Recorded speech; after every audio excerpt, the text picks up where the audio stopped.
चलिए देखो question number first solve करेंगे हम। इसमें क्या दिया है एक समांतर चतुर्भुज ABCD है जिसमें ए जो है लंब है DC पे। तो डायग्राम में आप देखेंगे ये ए जो है ना, ये ए जो है लंब है, लंब यानी 90 डिग्री पे ये यहाँ पे ड्रॉ हो चुका है। लंब है किस पे? DC पे। वहीं CF जो है लंब है, CF कहाँ, ये देख लीजिए आप, ये आप CF देख रहे हो। CF किस पे लंब है? CF लंब है AD पे। जिस भुजा पे कोई भुजा लंब होती है वो बेस कहलाती है। जैसे ये यहाँ पे बेस क्या हो जाएगा AD, ठीक है। और यहाँ पे आधार क्या होगा? बेस जिसको बोलते हैं क्या है? DC। तो बोला है CF परपेंडिकुलर AD। तो बताइए यदि AB बराबर 16 सेंटीमीटर हो तो समांतर चतुर्भुज यहाँ पे AB का जो वैल्यू है वो 16 सेंटीमीटर दी है, ठीक है। और A की वैल्यू 8 है, A से E। तो यहाँ पे आप वैल्यू पुट कर देना। ए की वैल्यू कितनी दी है? 8 सेंटीमीटर। और CF की जो वैल्यू है 10 सेंटीमीटर है। C से F, CF की जो वैल्यू है वो कितनी है? 10 सेंटीमीटर। तो ये आपकी CF हो गई 10 सेंटीमीटर। तो AD की वैल्यू ज्ञात करना है। A से D कितना होगा? तो याद रखना, जैसे A और B समांतर चतुर्भुज की एक विशेषता होती है कि उसके सम्मुख भुजाएं क्या होती है? बराबर होती हैं। तो जैसे AB 16 दिया है ना, तो यहाँ DC की वैल्यू भी कितनी होगी? 16 सेंटीमीटर। ये याद रखना है, ठीक है। तो चलिए सब चीज़ें दी हुई हैं, तो हम यहाँ समांतर चतुर्भुज का क्षेत्रफल लगाएंगे और क्वेश्चन को सॉल्व करेंगे। तो जो जितना भी दिया है तो आप यहाँ पे पहले लिख लीजिए, ठीक ना। तो लिखेंगे समांतर चतुर्भुज ABCD में क्या दिया है? AB is equal 16 centimetre. और दिया है ए की जो वैल्यू कितनी दी है? 8 सेंटीमीटर। इसके बाद दिया CF इज इक्वल कितना दिया है आपको? 10 सेंटीमीटर। और ऊपर से कुछ चीज़ें दी हैं, सच दैट करके यहाँ मेंशन कर देना कि जो ए है, ए परपेंडिकुलर किसके, ये भी चीज़ें आपको दी हैं। ए से ही परपेंडिकुलर DC है। और क्या दिया है? CF लंब है किस पे? AD पे। ये सारी चीज़ें गिवन है।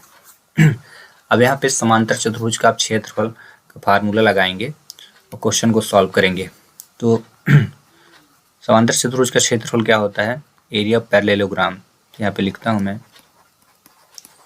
समांतर चतुर्भुज ABCD का क्षेत्रफल बराबर क्या होगा? आधार गुणे ऊंचाई। क्या लिखेंगे? आधार इंटू ऊंचाई, ठीक है। तो यहाँ पे आधार, तो एक बार हम ले लेते हैं आधार, क्या लेते हैं? DC। क्या लेंगे? ये वाली साइड लेंगे DC। तो यहाँ लिख दीजिएगा DC। और ऊंचाई यानी जो इस पे आई है लंब, तो लंब क्या आई? देखिए क्या आई है यहाँ पे, देखिए AE आई है, ठीक है ना। याद रखना कौन सी साइड आई है? AE लंब आई, ये वाली साइड, ठीक है ना। ये AE साइड आई है, ठीक है। तो यहाँ पे लिख देंगे AE। अब इसके बाद वैल्यू आप रखो। तो DC की वैल्यू कितनी दी है? DC आपको दिया ही नहीं, उससे पहले आप यहाँ पे लिखेंगे सच दैट करके DC की AB लिख देंगे, AB इंटू AE लिख देंगे। रीजन क्या होगा? सच दैट समांतर चतुर्भुज की सम्मुख भुजाएं क्या होती? बराबर। तो यहाँ लिखेंगे AB क्या है? समांतर है। AB समांतर किसके है? DC के, ठीक है। ये भुजाएं हैं, ये जैसे ये भी है समांतर किसके? DC के। सेम समांतर भुजाएं ये क्या होती हैं? बराबर होंगी। तो बराबर है, इसलिए क्या लिखेंगे? AB बराबर क्या हो जाएगा? DC हो जाएगा, ठीक है। और जब भुजाएं बराबर हो गई तो AB इंटू AE हुआ। अब वैल्यू आप रख दो। तो AB की वैल्यू देखिए कितनी दी है? 16 दी है। तो आप यहाँ क्या रखोगे? 16। और इंटू AE की वैल्यू कितनी दी है? देखिए AE की वैल्यू दी है 8, तो आप लिख दो 8। तो 16 8 जा कितना हुआ? 128, ठीक है। सेंटीमीटर लिख देना, स्क्वायर कर देना, क्योंकि 2 बार सेंटीमीटर की इंटू हो गई। ये भी सेंटीमीटर में है और ये भी सेंटीमीटर में है, तो 2 बार इंटू सेंटीमीटर स्क्वायर हो जाएगा। तो एक बार समांतर चतुर्भुज ABCD का क्षेत्रफल निकल गया। अब इसमें 2 बार निकालना। उसका रीजन क्या है कि 2 बार लंब है। देखिए एक बार AE थी, ये वाली साइड AE है, और दोबारा जो साइड है वो कौन सी है? अच्छा देखिए तो आपको दिखेगा, ये आपका आधार कहलाएगा ये AD, और इस पे लंब जो रेखा वो क्या है? कौन सी रेखा लंब है, CF। ठीक है, अब दोबारा हम निकालेंगे क्षेत्रफल। ठीक है, चलिए यहाँ फिर से आप लिखिए समांतर चतुर्भुज, यहाँ लिखिए समांतर चतुर्भुज। चतुर्भुज यानी चार कोने का डायग्राम आपको यहाँ पे बनाना है। ठीक है, समांतर चतुर्भुज ABCD का क्षेत्रफल, ABCD का क्षेत्रफल बराबर ABCD का क्षेत्रफल क्या हो जाएगा, फिर से वही आधार गुणे ऊंचाई। तो यहाँ पे आप लिखो बेस इंटू हाइट, आधार गुणे ऊंचाई। तो आधार इस बार क्या हो जाएगा आपका, थोड़ा सा डायग्राम को आप देखेंगे तो इस बार आधार क्या हो जाएगा यहाँ पे AD आधार है। ठीक है, AD आधार हो जाएगा इस बार। तो आप यहाँ लिखेंगे AD और इनटू ऊंचाई कितनी है, इस पे जो लाइन आई है कौन सी आई, CF आई, 90 डिग्री है ना। तो यहाँ पे लिखेंगे CF। आप यहाँ मेंशन कर सकते हैं सच दैट करके AD पे जो लंब है वो क्या है, CF।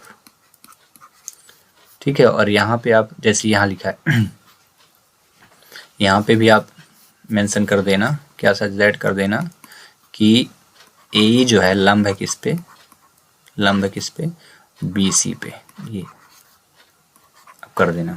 ठीक है, चलिए तो अगले स्टेप में हम क्या करेंगे, अब वैल्यू रख दीजिए और बस क्वेश्चन सॉल्व हो जाएगा। तो वैल्यू जितनी गिवन है वो रख दीजिए। तो आप यहाँ AD की वैल्यू कितनी दी है, AD की वैल्यू दी ही नहीं क्योंकि AD ही फाइंड आउट करना है हमको, तो AD लिख दीजिए। और इनटू CF कितना दिया है, CF आप देखेंगे तो कितना दिया है 10 सेंटीमीटर। तो आपको यहाँ पे लिखना पड़ेगा कितना, 10 सेंटीमीटर ये। ठीक है, देन इसके बाद अब 2 बार क्षेत्रफल निकल चुका है।